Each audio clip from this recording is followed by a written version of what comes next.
আন্তর্জাতিক বাজারে কমলেও দেশে কমছে না সয়াবিন তেল ও চিনির দাম। দোকানিরা এজন্য ডলারের বিপরীতে টাকার দরপতনকে দায়ী করলেও ভোক্তারা দায় চাপাচ্ছেন সিন্ডিকেটের উপর। এদিকে সপ্তাহ ব্যবধানে বাজারে বেড়েছে মাছ ও মুরগির দামও। মেহেদী হাসানের রিপোর্ট। আন্তর্জাতিক বাজারে ২০২৩ সালের ৩১ জুলাই প্রতি মেট্রিক টন সয়াবিন তেলের দাম ছিল $১,১৩৫ মার্কিন। এক বছরের ব্যবধানে ৩১ জুলাই ২০২৪-এ এসে সেই সয়াবিন তেলের দাম দাঁড়িয়েছে প্রতি মেট্রিক টন $১,০৭৯।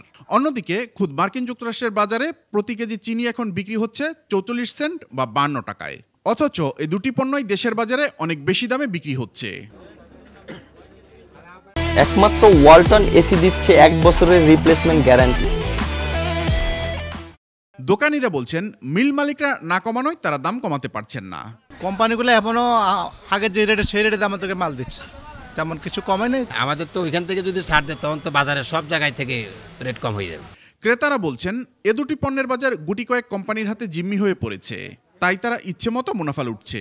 ইন্টারন্যাশনাল মার্কেটে যাই হোক না কেন আমাদের এখানে দাম কখনোই কমে না, আর যদি বাড়ে সঙ্গে সঙ্গে ওই দিনই বাড়ে, কিন্তু যদি কমে তখন অনেক ধরনের অজুহাত।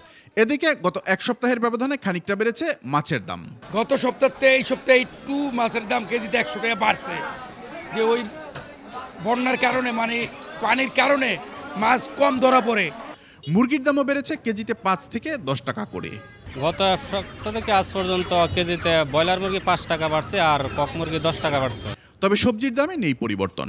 দুন্দুল ৬০ টাকা, করলা ৬০ টাকা, কাঁকড়া ৬০ টাকা, শসা হলো ৪০ টাকা। বেগুন ছিল ৮০ টাকা, আজকে ৭০ টাকা, ঠিক আছে, শসা কেজি ৫০ টাকা। পেঁয়াজ, রসুন, আদার দামও অপরিবর্তিতই আছে।